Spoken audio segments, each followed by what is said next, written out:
Master Grade 1100 RX-79G Gundam Ground Type from the Mobile Suit Gundam 08 MS team.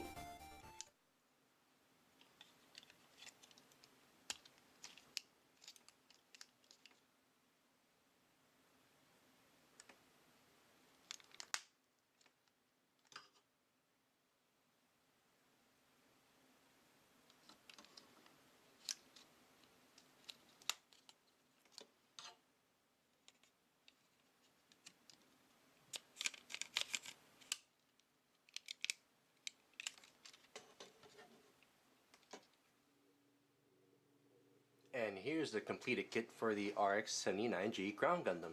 As you can see here, when everything's all together, it looks like a very nice kit. The decals are standing out. The color contrast between the white, blue, yellow, and red do well each other, like the typical Gundam colors. But of course, as you can notice here, because of the giant storage container on the backpack here, it's making the upper torso bend back, and you see when it comes to view here, it's kind of like the torso's being lifted up and back. So of course, when you take the backpack off, that giant storage container, you won't have that issue. But other than that, it's a very nice kit. So let's take a look at the posability. Now let's take a look at the kit's posability. So for the head, on the ball joint, spins around 360, generic.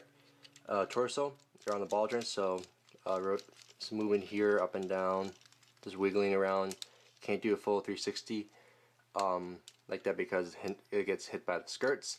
Arms, ball joint, rotates, wiggle around. Shoulders, can spin around there.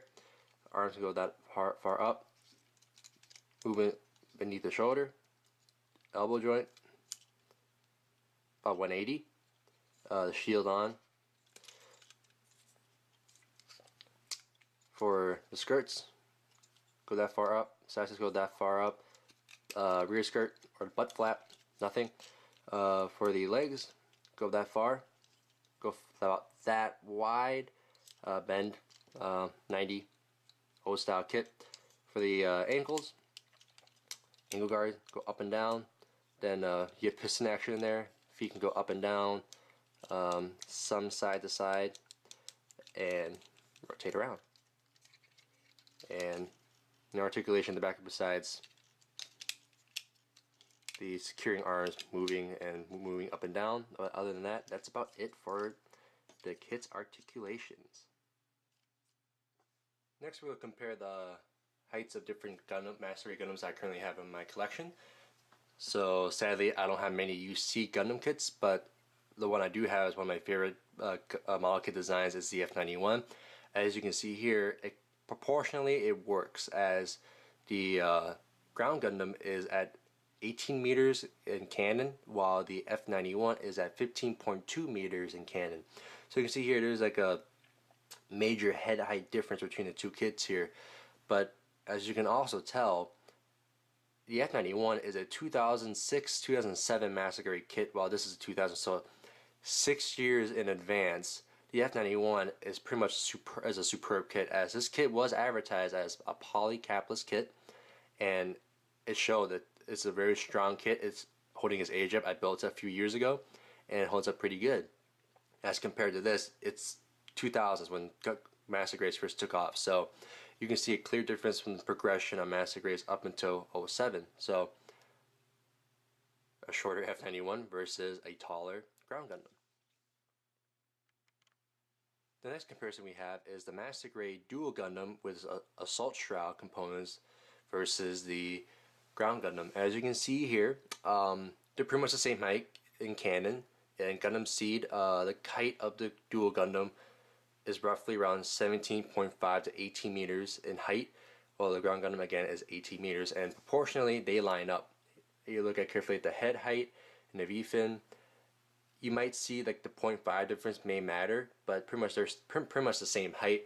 Of course, with the Assault Shroud, with the beam rifle there and the extra components on the shoulders, it bulks up the kit in height and width for the Duel drastically. And The Duel Gundam itself is a 2012 Master Grade kit release, so 12 years after this guy came out, more and more advancement showed in Master Grades since then, as it had better articulations, accessories. The hands been changed, so now you can swap the fingers rather than the old three fingers together and then one index finger with ball joints. But also improved articulations as well, as I failed to mention in the F91, and so does the Duel. Very nice articulations in the joints, allow them to be much more stable, and you can get more balance out of the kits rather than this one, as of course this one's very back heavy, despite the fact that here these backpack components does make the Duel heavy, but it doesn't make it fall over because it's balanced by other components in the front portion. So overall, very similar heights, but way big advancement in Master Grade technology from Bandai for 12 years. And for our last Master Grade comparison is with the Master Grade Epyon Gundam from Gundam Wing. This is the EW version, as this is the only Epyon MG that we have on the market. In canon, the Epyon is a 17.5 to 18 meter tall Gundam from Gundam Wing, and of course this is also an 18 meter Gundam. As you can see, proportionally, pretty much same height as you can see here. But it's just that, as you can see, compared to the Ground Gundam when it was released in 2000 to this more recent Wing kit, I believe early 2010s, I believe. Don't quote me on that. Master Grades became more sleeker, slimmer, and very nice looking kits. As you can see here, look at the heads. This thing looks very smaller, sleeker, and looks very nice compared to this. Like, this is a big head, but still looks good. But the sleeker design, this has some sort of edge to the Master Grades, and of course, very good joints. And like, even with the Epyon, they had joints in between here in the shins here to help with the transformation, as this does transform into a two-headed dragon kind of mobile armor mode. So like, again, Master Grade technology improved through many years of development from Bandai, and as you can see here, like the Epyon is a really nice and detailed and articulated kit compared to this, as of course 2000s. So very neat comparison between the two here, particularly of advancement in Master Grades, but also they're still very nice kits. Here's the Ground Gundam with its large cannon connected to the shield with that connector.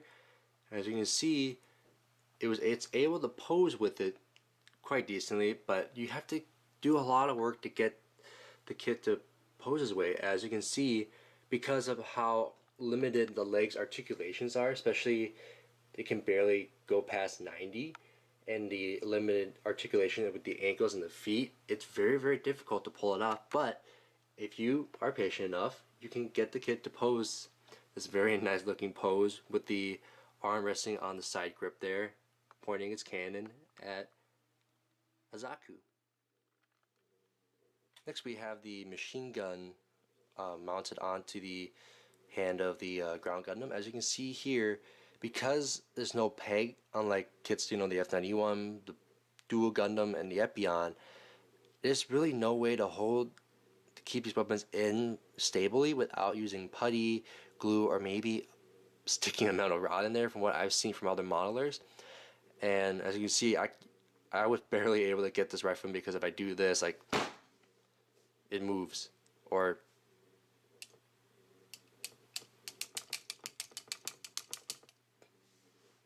well, this time it's staying in there, but when you put it in, it's very finicky.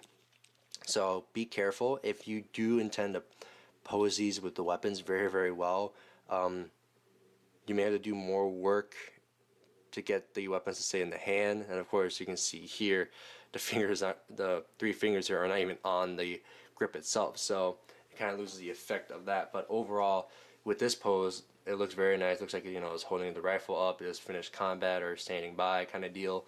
So again, a very nice pose, despite the fact that you get very limited articulations from the kit itself. So let's wrap up this review of the MG Ground Gundam. So let's start with my thoughts. Let's start with the cons. Sucky articulations in the legs.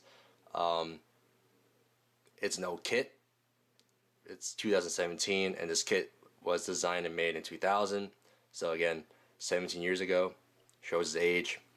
Not very good in some people's minds, or it could be a con for you. Who knows? Another con. Excess plastic. I think Bandai just used the same mold when they made this kit in 2000. Particularly, you can see in the storage container parts of the leg armor and the armor on the arms.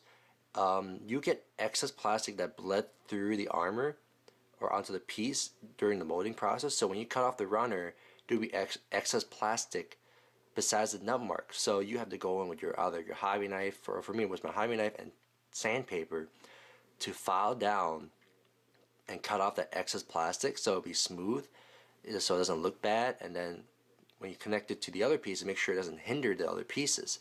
So I don't know if that was on Bandai's part, but that's a very big con, was to remove excess plastic, and I think this also was due to the age. Decals. I mentioned it before. On the shoulder there, it says EFSF, Earth Federation Space Forces. This is not a Earth Federation Space Forces mobile suit. It is a Ground Forces mobile suit. So it should say EFGF, and it says that on the high grade, on the EZ8 and the Ground Gundam itself, and maybe in the newer RGM-79 GM Ground Type, or GM Ground Type. They say the right words on the decals, but this one doesn't. So that drops this value a little bit more, because that's not right on some of the decals there. And last con, panel lines. There were some bad panel lines. Again, I think this goes back to the plastic situation. That I think Bandai kind of just used the same mold and never bothered to make a new one or maintain the old molds, as pretty much some of the panel lines and channels that you have here are gone shallow over time, which they shouldn't be shallow, but they are.